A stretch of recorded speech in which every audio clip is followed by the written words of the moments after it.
What's up, everybody? We're going to do a quick video today on comparing two laps from different times on the same track.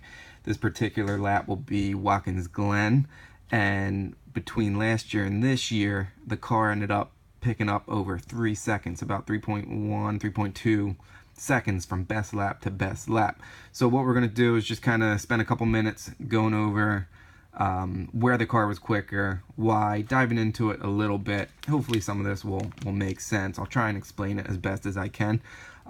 Also, I'm taking video of my screen because my screen capture software doesn't pick up pop-up menus, so you may see my hands.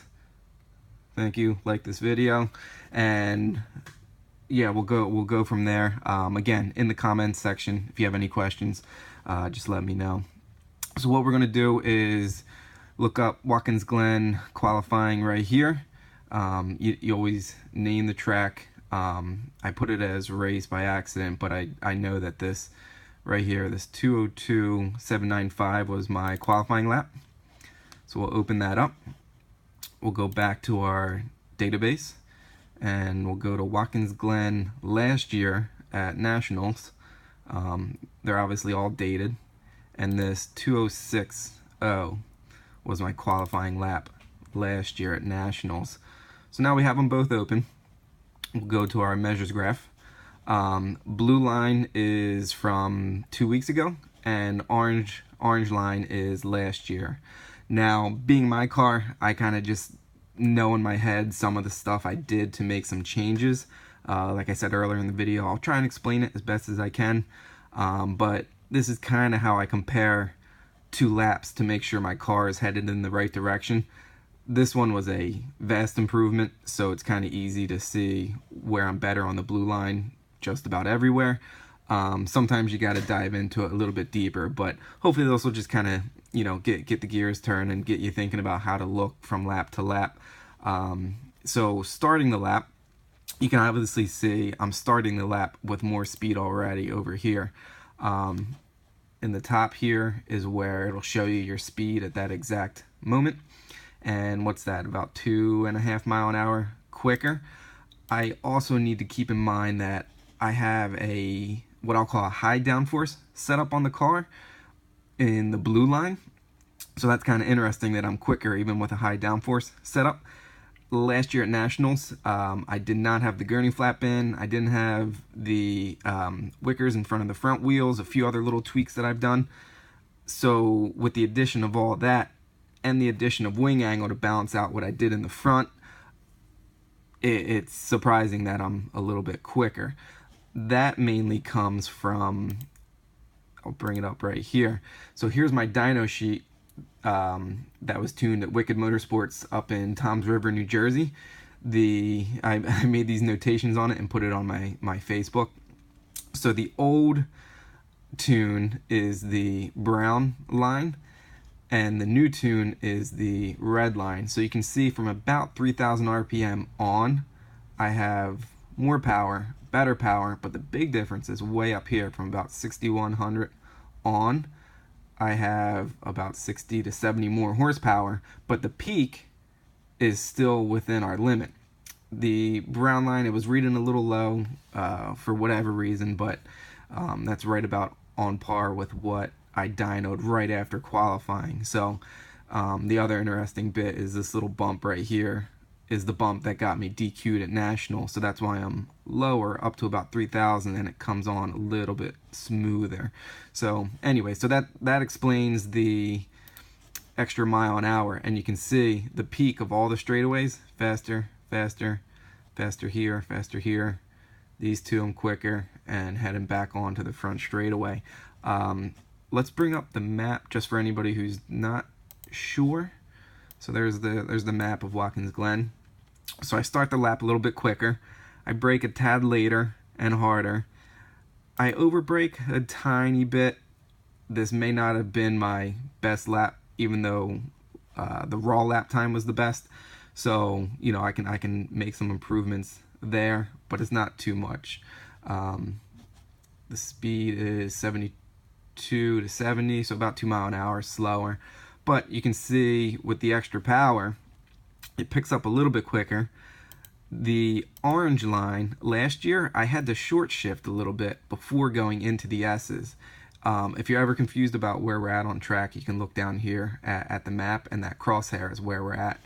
So since the RPMs, or I'm sorry, the power wouldn't hang on as long, I would kind of short shift going through the S's. Where this year, I could wind it out through the first S and shift in between the two, and gained all this time right here. So if you watch some of my old videos, I'll go ahead and put a link somewhere up here in the top that'll take you to how to use the delta function. So let's delta from right about there to about where we cross over. You know what? This is in the way now. Let's put him down here. And I picked up almost 2/10. 2/10 just through that first little S, just by being able to wind it out further. If we end up taking the delta all the way up to the end of the straightaway, what's that? 0.37, almost 4/10 of a second down the straightaway. So that's huge right there. Let's get rid of the delta. So that takes care of that straightaway. Now braking into the bus stop, my braking location is about the same, even though I'm braking from a little bit faster mile an hour. But you can see I brake a little bit later, but I carry much more speed through the entire bus stop section. Again, let's see. We're going to pull delta from right about where they cross to, I guess, like the end of the bus stop. And look at that, a half of a second through the bus stop alone. Now the big changes here are Maximum Motorsports helped me out and gave me some recommendations on stiffer springs. Nationals last year, I remember bottoming out on some of the curbs because the second and third curbs are a little bit rough.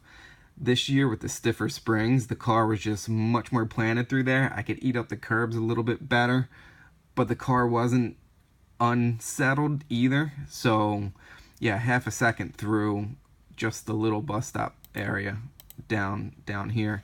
So that, what was it, almost 4/10 here, half a second here, a little bit up here heading on. So like we already picked up a second or something, and we're only to the bus stop. So I kind of mirror myself through here. Again, the peak is a little bit higher thanks to the better tune this year. Braking performance is a little bit better. I did a blog post. I'll go ahead and link that in the notes below. I did a blog post on where I really dove into how to look at data to figure out braking performance. I overslowed myself through here.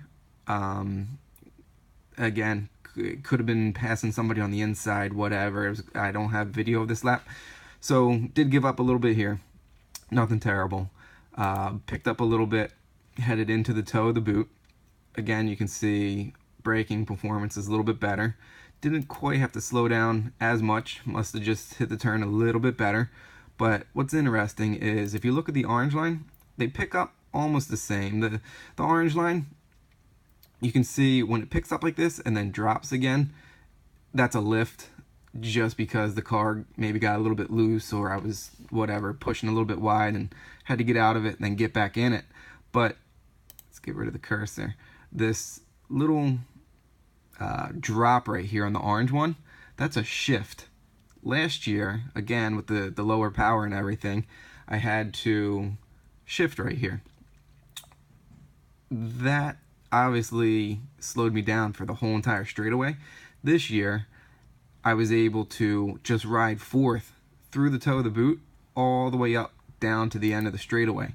So getting rid of that shift, I actually ended up coming out on top. So let's do a delta from where the shift happens to, again, right about the peak. And the map's in the way again. And look, another 0.26 seconds. So another quarter of a second just from not shifting.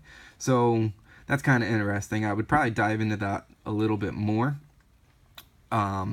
Maybe the next session or next time I go there, try a couple laps through third through the toe and then shifting, and then a couple laps 4 through the toe without shifting, and see if one is clear advantage over the other. We're just looking at 1 lap to 1 lap. I don't want to take that as truth, but it's pretty promising. So anyway, so braking into the heel of the boot. Again, braking performance better. Didn't have to slow down as much. This is coming up into the left-hander, kind of cresting the hill. I believe it's turn 10.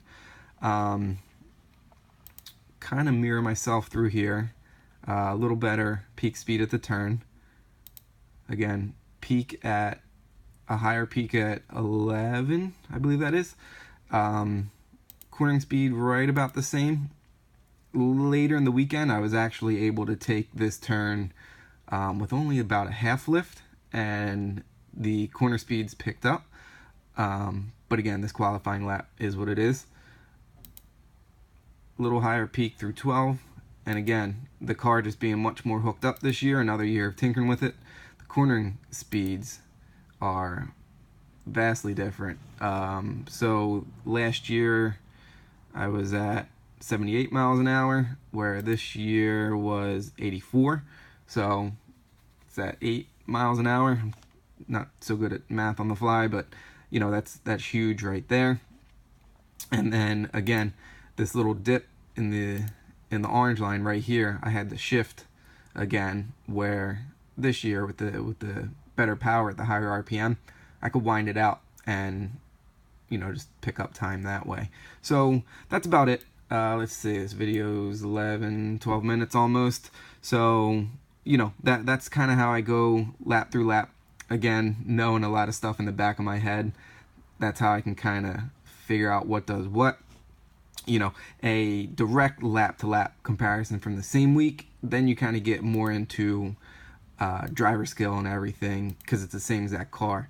These laps, the car is a whole nother year of tinkering with it and tuning it, accounts for most of the gains.